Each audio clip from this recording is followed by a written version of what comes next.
Class 4 वर्ग चतुर्थ हिंदी के पाठ्य पुस्तक हिंदी प्रबोधिनी को लेकर के उनमें एक जो प्रसंग है, जो व्याख्या है, जो सारांश है, आज में वो शीर्षक कहानी राखी की लाज इसको को लेकर के मैं आप लोगों के सामने उपस्थित हुआ हूँ।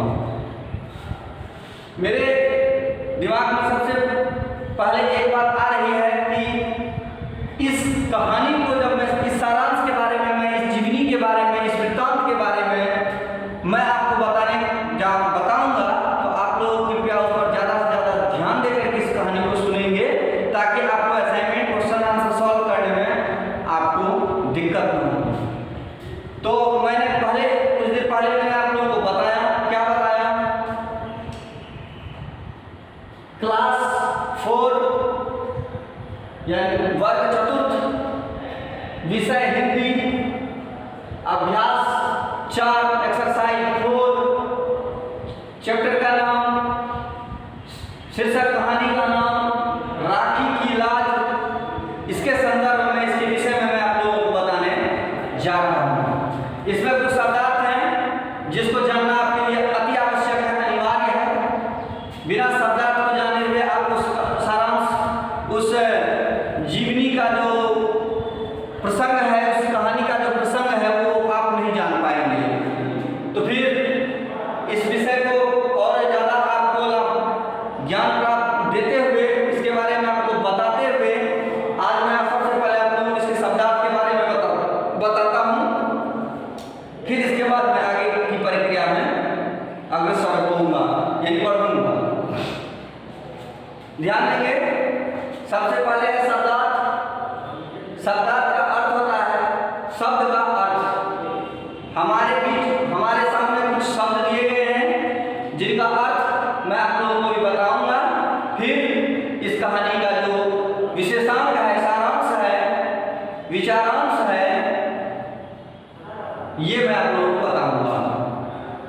तो सबसे पहले मैं आप लोगों को, सबसे पहला जो शब्द है वो है विद्यमान। विद्यमान का अर्थ होता है मौजूद यानी उपस्थित रहना। दूसरा शब्द है दाम, जिसका अर्थ होता है चमक, चमकना। तीसरा शब्द है जौहर, क्षमा करेंगे। तीसरा शब्द है जीरह बख्तर। जीरह बख्तर, जीरह बख्तर का अर्थ होता है कवच। अब आप ये सब प्रश्न हमसे पूछेंगे कि सर ये कवच क्या होता है। अब कवच के बारे में आपको बताते हैं। यहाँ देखेंगे, पहले जमाने में जो युद्ध करने के लिए जाते थे उसको योद्धा कहते हैं। योद्धाओं द्वारा लड़ाई के समय बचाव के लिए पहने जाने वाले चमड़े। ध्यान से सुनेंगे, फिर से आप इसको सुने। जीरह बख्तर, जीरह बख्तर का अर्थ होता है कवच। कवच वह ढाल होती है योद्धाओं की जो आप अपने शरीर पर पहन लें तो तीक्ष्ण यानी तेज से तेज हथियार या फिर कहिए उसको अस्त्र शस्त्र भी आपके शरीर को भेद नहीं पाएंगे, यानी काट नहीं पाएगी। वही है पहले जमाने में योद्धाओं द्वारा लड़ाई के समय बचाव के लिए पहनने जाने वाले चमड़े और लोहे के बने हुए कवच, वस्त्र। समझ में आ गई होगी संभवतः आप लोग। मैं जानता हूं कि आप लोग इसको सीरियस ले रहे हैं, आप लोग इसको समझ रहे हैं। एक शब्द है पूर्वज। पूर्वज का अर्थ होता है अपने से पहले, यानी मेरे जन्म लेने से पहले, अपने से पहले के पिता, मेरे आने से पूर्व मेरे पिता, पिता से पूर्व दादा, दादा से पूर्व परदादा, यानी मेरे पिता, पिता के पिता दादा, दादा के पिता परदादा इत्यादि, इसको पूर्वज कहते हैं। एक शब्द है तोपची। तोपची का अर्थ होता है तोप चलाने वाला। तोप के बारे में आप लोगों को बताते हैं। एक लंबी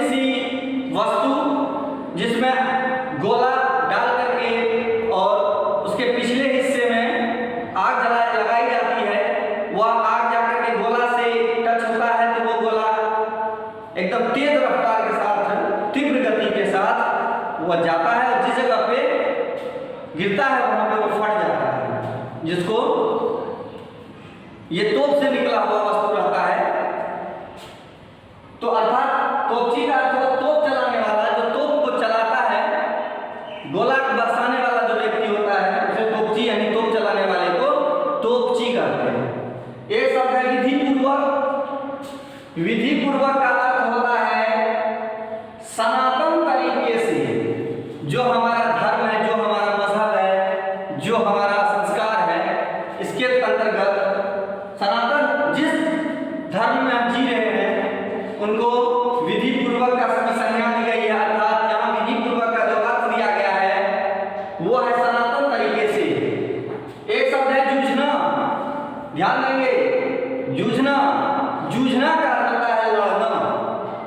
एक शब्द है जौहरप्रद। एक शब्द है जौहरप्रद अर्थात शत्रु से अपनी मान मर्यादा, अपनी इज्जत, अपनी प्रतिष्ठा की रक्षा करने के लिए स्त्रियों द्वारा, औरतों के द्वारा आग में, अग्नि में जल जाना। जौहरप्रद मैं विस्तार पूर्वक आप लोगों को बता रहा हूं। स्त्रियां अपने अस्तित्व की रक्षा के लिए, अपनी मान मर्यादा, अपनी प्रतिष्ठा, अपनी इज्जत की रक्षा करने के लिए एक ऐसे आग को जलाया जाता है फिर जहां पे आग प्रखर रूप में रहता है, विस्तार पूर्वक जला करके शत्रु उन पर अपना हक दिखाए, अपना अधिकार जमाए, इससे पहले स्त्रियां उस आग में कूद जाती है और अपने आप को जलाकर भस्म कर देती है। इसी आग की जो प्रक्रिया होती है इसे ही जौहरप्रद करता है। इसमें यह बड़े बड़े राज्यों में, बड़े बड़े साम्राज्य में इस तरह की परिस्थिति आती है तो यही कार्य होता है जो आग में कूदकर स्त्रियां जान ले लेती है, जिसे जौहरप्रद का नाम दिया गया है। एक शब्द है गढ़। गढ़ का अर्थ होता है किला। एक शब्द है मुंह बोला। मुंह बोला का अर्थ हुआ मुख से बोला हुआ। मुख मतलब मुंह से बोला हुआ, मुंह बोला, मुख से बोला हुआ। एक शब्द है विघ्न। विघ्न का अर्थ होता है बाधा यानी रुकावट। एक शब्द है टेर। टेर का अर्थ होता है पुकार, किसी को बुलाना या किसी को पुकारना। एक शब्द है ढाना। ढाना का अर्थ होता है गिरना। ढाना का अर्थ होता है गिरना। एक शब्द है अवाक, जिसका अर्थ है हैरान अर्थात बोल न पाना। एक शब्द है आस, जिसका अर्थ होता है आशा। और एक शब्द है धज्जिया। धज्जिया का अर्थ होता है टुकड़े टुकड़े। तो फिर से मैं एक बार आप लोगों को इस शब्दार्थ का अर्थ बता दूं ताकि फिर से आपको समझने में दिक्कत न हो। विद्यमान अर्थात मौजूद, दमक अर्थात चमक, जिरह दफ्तर अर्थात कवच। अर्थात पहले जमाने में योद्धाओं द्वारा लड़ाई के समय बचाव के लिए पहने जाने वाले चमड़े और लोहे से के बने हुए कवच। एक शब्द है पूर्वज अर्थात अपने से पहले, अर्थात पिता, दादा, परदादा इत्यादि। एक शब्द है तोपची अर्थात तोप चलाने वाले को तोपची कहा जाता है। एक शब्द है विधिपूर्वक, सनातन तरीके से जूझना, लड़ना, जौहरप्रद अर्थात शत्रु से अपनी मान मर्यादा की रक्षा के लिए स्त्रियों द्वारा अग्नि में जल जाना ही जौहरप्रद कहलाता है। एक शब्द है गढ़ अर्थात किला। एक शब्द है मुंह बोला अर्थात मुख से बोला हुआ। एक शब्द है विघ्न अर्थात बाधा। एक शब्द है टेर अर्थात पुकार। एक शब्द है ढाना अर्थात गिरना। एक शब्द है अवाक, जिसका अर्थ है हैरान, बोल न पाना। एक शब्द है आस, आशा। एक शब्द है धज्जिया अर्थात टुकड़े टुकड़े। तो आप लोग बखूबी इस शब्दार्थ को आप लोग जान गए होंगे। मुझे विश्वास है कि आप लोग इसको हिंदी की नोटबुक में उतार लेंगे। अब मैं राखी की लाज शीर्षक कहानी का सारांश आप लोगों को बताने जा रहा हूं। सभी बच्चे ध्यान से इसको सुनेंगे। यह कहानी चित्तौड़ राज्य की है। यह कहानी चित्तौड़ राज्य की है। चित्तौड़ राज्य जो है, उस राज्य का जो राजा था वह था विक्रमजीत। ध्यान देंगे बच्चों, चित्तौड़ राज्य गुजरात में है। और कहाँ पर है? चित्तौड़ गुजरात में है। और इसी चित्तौड़ गढ़ का जो राजा था उसका नाम था विक्रमजीत। वैसे तो विक्रमजीत के अंदर भी राजपूती आग थी, वह राजपूत थे, वह एक कुशल प्रशासक भी थे, लेकिन उन्हें सूझबूझ बहुत कम थी, नहीं के बराबर थी। वह सोचना विचारना उसके परे था। तो वह, लेकिन इसकी एक जो सबसे खराबी क्या थी, वह जिद्दी था, कामी था, बदला लेने वाला था, हिंसक प्रवृत्ति का व्यक्ति था वो। तो हुआ और इसके अतिरिक्त उसमें एक बहुत बड़ी कमी थी कि अब उनके दरबार में अच्छे लोग भी रहते थे, वह भी कभी कभी उसका अपमान कर देते थे। उसने भरे दरबार में अजमेर के करमचंद के मुंह पर तमाचा मार दिया, क्योंकि मैंने आपको बताया था कि उसको सूझबूझ नहीं था। सूझबूझ नहीं रहने के कारण वो जो है अजमेर के व्यक्ति थे जिसका नाम करमचंद था, किसी कारणवश उसके मुंह पर उन्होंने थप्पड़ मार दिया, तमाचा मार दिया। करमचंद के पिता ने राणा सांगा के कंधे से कंधा मिलाकर उनका साथ दिया। इसके अतिरिक्त विक्रमजीत सिंह अपना समय ज्यादातर पहलवानों और तलवारबाजों में बिताते थे। यह चित्तौड़ की बहुत अच्छी हालत नहीं थी, इसे चित्तौड़ की अच्छी हालत नहीं कहा जाना चाहिए। तो जब एक प्रश्न है, प्रश्न क्या है, दोहा है, जो आप लोग उसको ध्यान से सुने। एक दोहा है कि जब काल मतलब होता है जब बुद्धि ज्ञानहीन, जब उसकी अंत समय उसका आता है। तो कहते का मतलब है, कहते हैं कि जब काल मनुष्य पे छाता है पहले विवेक मर जाता है। विवेक मतलब ज्ञान की समाप्ति हो जाती है। तो चित्तौड़ की हालत देख करके गुजरात के सुल्तान बहादुर खान, याद रखिएगा बच्चों, गुजरात के सुल्तान का नाम था बहादुर खान, को पता लगी कि चित्तौड़ की ऐसी हालत है, तो वो बड़े खुश हुए। राजा इस तरह है तो उस राज्य की क्या स्थिति होगी, बहादुर खान ने भली भांति इस बात का पता लगा लिया। यही तो मौका था बस अपने पूर्वजों की हार, अपने पूर्वजों के प्रतिशोध का बदला लेने के लिए उन्होंने चित्तौड़ गढ़ पर हमला करने की योजना बनाई। बहादुर खान को मांडू के सुल्तान से भी मदद मिल गई। मांडू के सुल्तान ने भी बहादुर खान की मदद की। उसके बाद वह एक बहुत बड़ी विशाल सेना लेकर चित्तौड़ की ओर चल पड़ा युद्ध करने के लिए। बच्चों आप ध्यान से इस कहानी को सुने, बहुत अच्छा टॉपिक है। चल पड़ा। इसके अतिरिक्त उसके पास तोप, फिरंगी तोप यानी अंग्रेजों का तोप भी था, जो उसके युद्ध में उसके लिए सहायक था। और उसके बहादुर खान के बीच में उसके साथ एक सहकर्मी भी थे जिसका जो इंजीनियर था, जिसका नाम था लवरी खान। याद रखिएगा कि बहादुर खान के साथ एक इंजीनियर भी था जिसका नाम था लवरी खान। तो विक्रमजीत सिंह उस समय बूंदी के इलाके में अपनी सेना के साथ था। बूंदी एक इलाका था जो चित्तौड़गढ़ राज्य में पड़ता था। उस समय उसके साथ वहां थे अपनी सेना लेकर। जब उसे बहादुर खान के आक्रमण की सूचना मिली कि चित्तौड़गढ़ राज्य पर वो मतलब युद्ध करने की योजना बना रहे थे, तो उसने तुरंत उससे लड़ने का फैसला कर लिया कि हम ठीक है, हम जाकर उससे लड़ाई करेंगे। कुछ सेना ने उसने चित्तौड़गढ़ की रक्षा के लिए जो साथ में लेके गए थे वो भेज दिए वहां। आखिरकार उस समय एक व्यक्ति था जिसका नाम था राणा सांगा। राणा सांगा के पुत्र उदय सिंह एक युवराज था, राजकुमार का भविष्य का होने वाला राजा था, राजकुमार था। उनकी रक्षा करना बहुत ही आवश्यक था। तो मेवाड़ की सेना वहां अपनी राज्य की सुरक्षा के लिए पहुंचने के लिए जा रहे थे। उसी समय 500 हाड़ा वीरों को उन्होंने चित्तौड़गढ़ राज्य की सुरक्षा के लिए हाड़ा राजपूत को चित्तौड़गढ़ की रक्षा के लिए उसने भेज दिया। इसके बाद बहादुर खां चित्तौड़गढ़ राज्य की सीमा पर पहुंच गया और वह युद्ध का प्रहार शुरू कर दिया। अब एक प्रश्न यह आता है कि राजा भी नहीं है, हमारे पास कम सैनिक है, तो जब कोई आफत की स्थिति आती है बच्चों, तो दिमाग में इतना रखना चाहिए कि उस समय हमारा यह कर्तव्य है कि हम डटकर मेहनत से, अपनी सूझबूझ से हम उसके साथ युद्ध करें।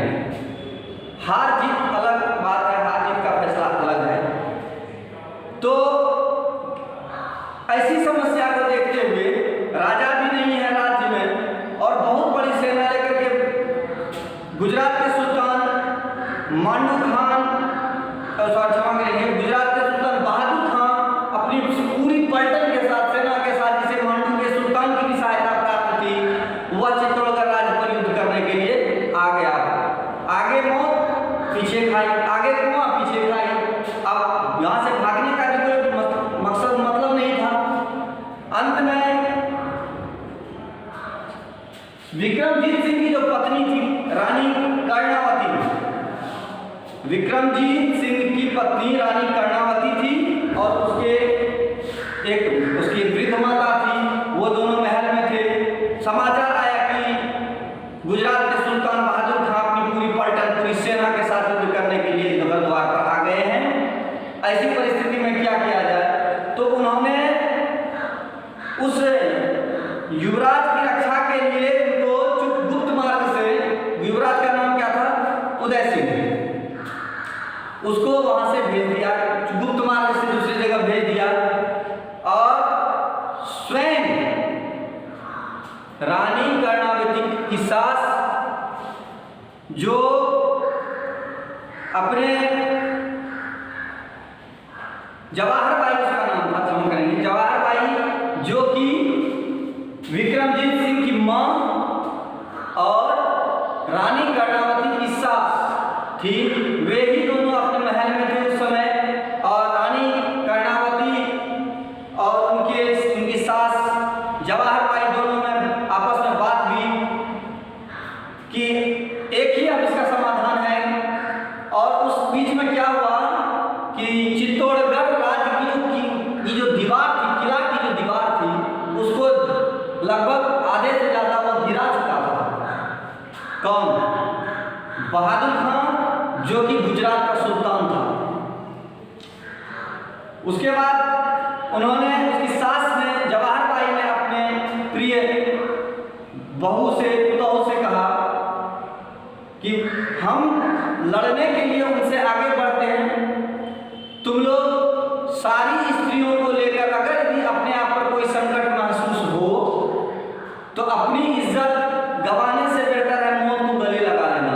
इसके लिए मैंने आपको बताया था कि जौहर व्रत, यानी शत्रुओं से बचने के लिए, अपनी मान मर्यादा की रक्षा के लिए, तो उन्होंने, उनकी सास जवाहर बाई ने, रानी कर्णावती की सास जवाहर बाई ने उनको यही कहा। वह तैयार थी। आग का एक बहुत बड़ा, हाँ, इसी बीच क्या हुआ, क्षमा करेंगे, फिर मैं उसके बारे में बात करूंगा। तो उस बीच में रानी कर्णावती के दिमाग में एक आइडिया आया कि हमारे पड़ोसी राज्य जो है वो है, जिसका राजा था, क्या कहते हैं, आपको मैं बता देना चाहता हूं।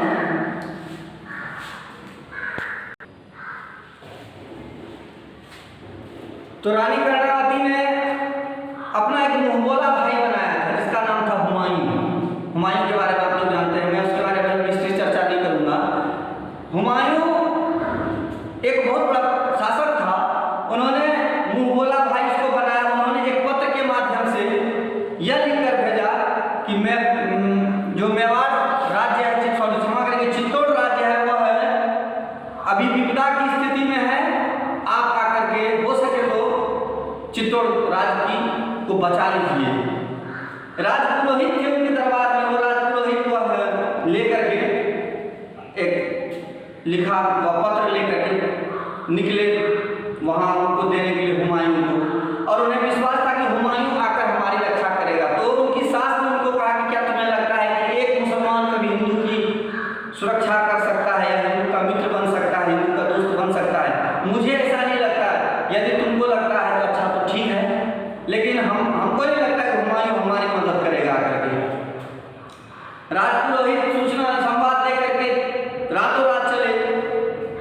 इस बीच इधर जो है राजपुरोहित सूचना लेकर चले, पत्र लेकर चले। इधर रानी कर्णावती ने एक जौहर व्रत का आयोजन किया, यानी आग विस्तृत विशेष पूर्वक आग विस्तृत आग से उसको जला करके तैयार रखा कि अगर हमारे ऊपर कोई संकट आएगी तो हम उसमें कूद कर अपनी जान देंगे। वही हुआ।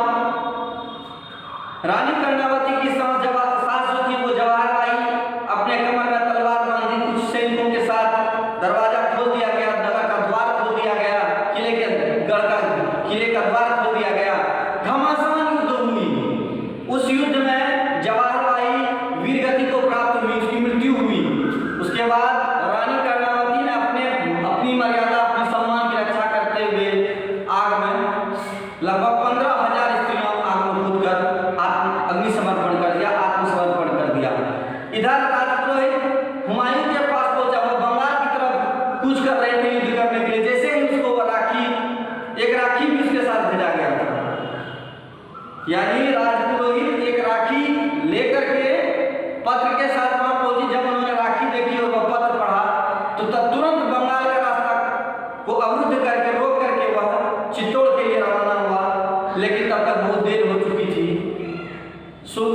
गुजरात के सुल्तान बहादुर खां और मांडू के सुल्तान दोनों तब तक चित्तौड़ पर अपना अधिकार प्राप्त कर चुके थे। इधर रानी कर्णावती अपने 15,000 स्त्रियों के साथ जौहर व्रत में अपना प्राण दे चुकी थी और उसकी सास भी वीरगति को प्राप्त हुई थी। तो वहां जैसे ही हुमायूं अपनी पूरी सेना पलटन के साथ वहां आया तो उन्होंने जब देखा तो उसके अफसोस यानी का कोई आश्चर्य का ये ठिकाना ना रहा कि मैं बहुत विलंब कर दिया आने में। उसके बाद जो है बहादुर खां और मांडू के सुल्तान की धज्जियां उसने उड़ा दी, टुकड़े टुकड़े करके सारे सैनिकों को वहां से जाना पड़ा। मतलब हार करके उसको जो बचे हुए सैनिक थे वह वहां से भागे, और मांडू के सुल्तान से भी उनकी मदद करने के लिए बदला लिया गया। और फिर चित्तौड़ के राजा, अंत में चित्तौड़ के राजा विक्रमजीत सिंह को उसकी राजगद्दी सौंप दी गई। तो ये था हमारा सारांश राखी की लाज। बच्चों, हमें विश्वास है कि आप लोगों को ये वीडियो बहुत पसंद आया होगा।